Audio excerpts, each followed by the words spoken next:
Começa agora Voz da Rede, o programa do Sindirede, o Sindicato dos Trabalhadores em Educação da Rede Pública Municipal de Belo Horizonte.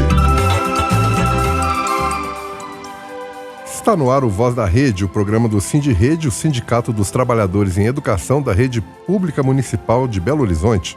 Eu sou Paulo Ribas e você confere agora as atualizações de notícias que interferem no dia a dia do trabalhador mineiro.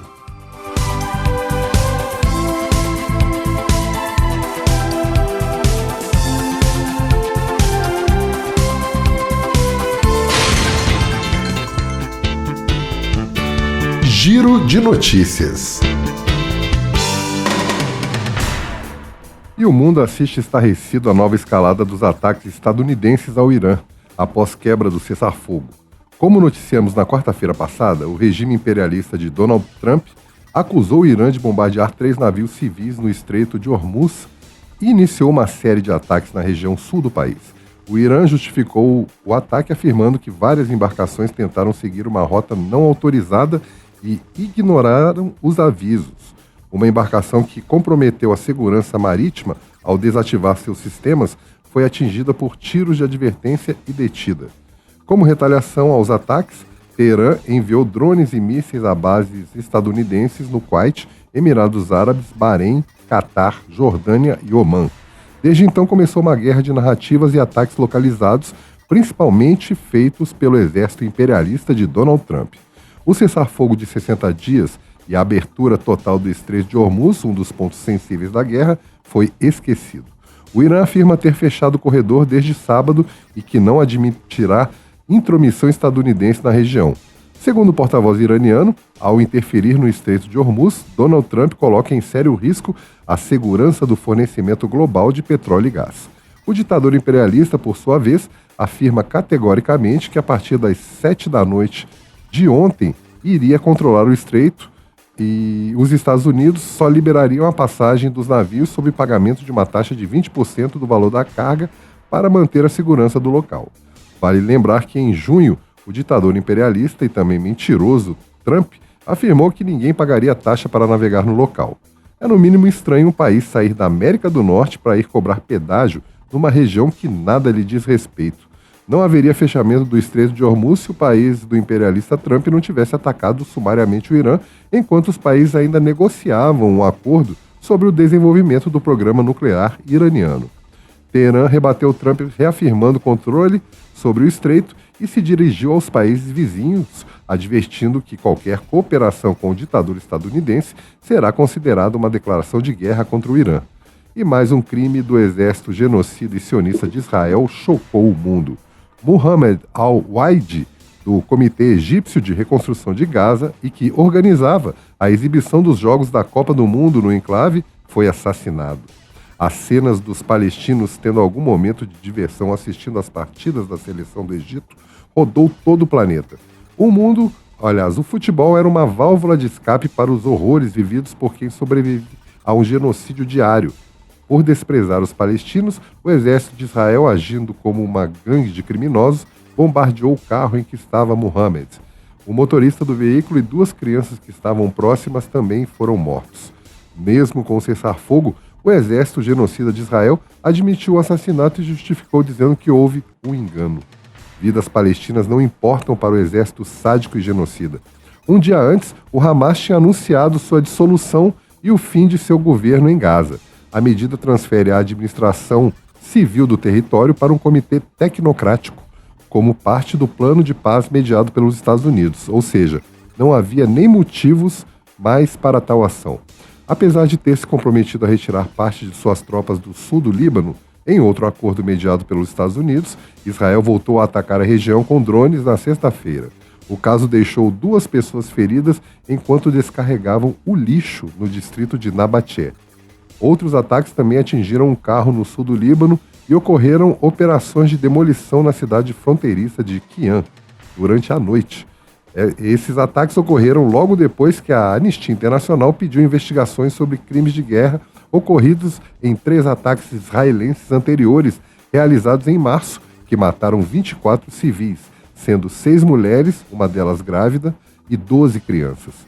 Pelo menos 18 pessoas ficaram feridas e a Anistia afirmou na quinta-feira que sua investigação encontrou fundamentos para concluir que as forças israelenses violaram o direito internacional humanitário ao atacar civis e não distinguir entre alvos militares e civis.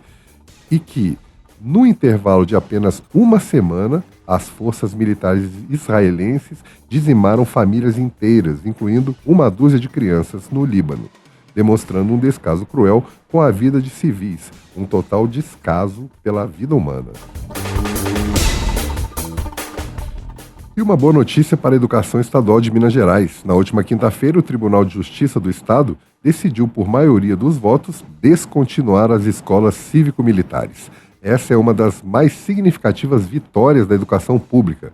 Graças à intensa mobilização popular e também do Sindiúte, que, junto a alguns deputados, denunciaram um caso cheio de irregularidades ao Tribunal de Contas do Estado.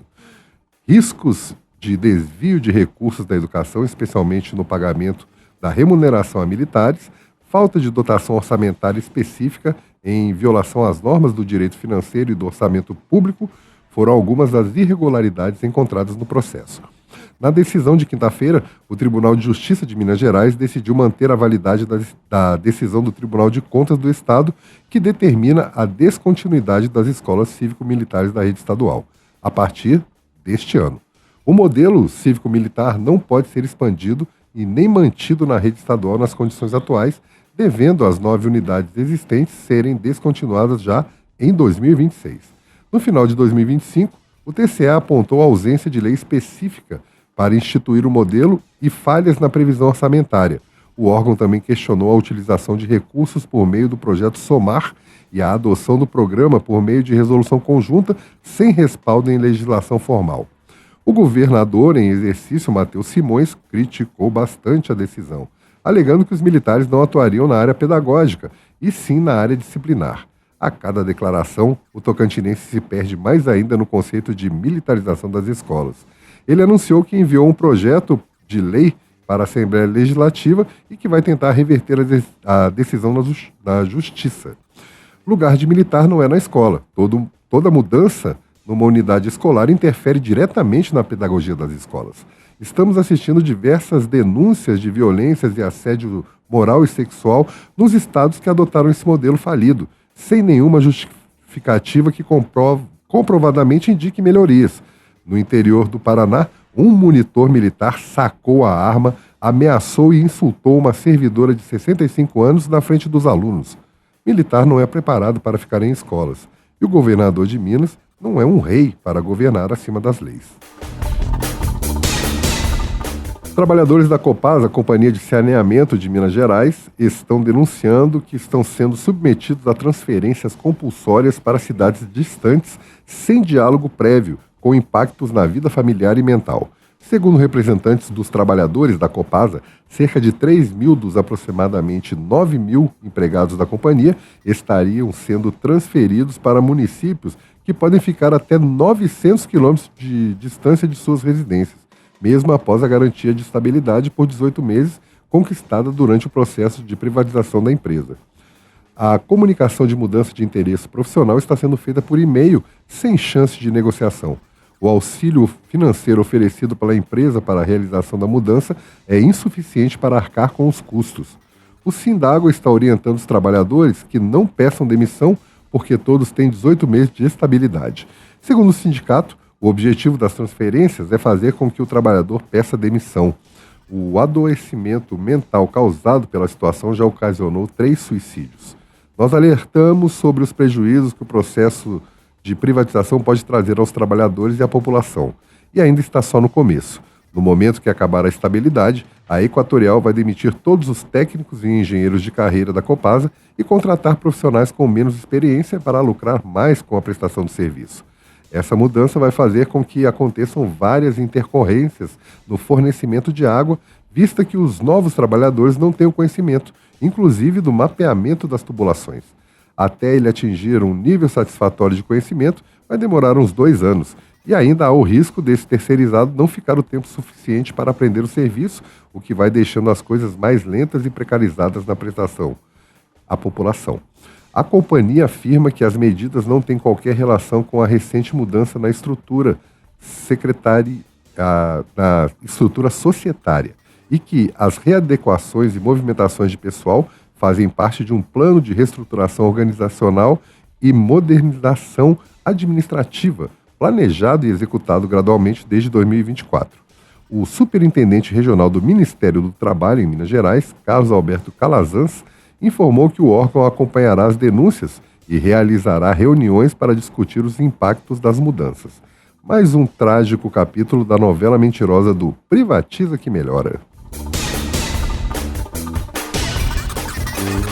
E o projeto que eleva o Cefet à Universidade Tecnológica Federal foi aprovado pelo Senado. A mudança visa expandir a pesquisa e a oferta de ensino superior em Minas Gerais. Na prática, a ação vai garantir mais acesso a recursos para pesquisas e oferta de ensino.